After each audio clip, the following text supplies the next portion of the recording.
Hi guys, today we will talk about how can you fix that problem you have on your Monopoly Go. So all you have to do to fix that problem on your app, so you just click here on settings here, so and you come to next step. Then all you have to do now, just go down here and you click here on apps, so then it's going to take you to apps list here.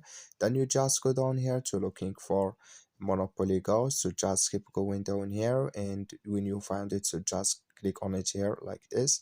Then it's going to take you here in this list. Then you just click here on force stop, so then you click here on OK, and you go down here, you click here on storage, and you come to storage list. Then all you have to do now, just click here on clear cache. Then all you have to do is to just go to your Play Store, so then you click on your Play Store here, you search for Monopoly Go app.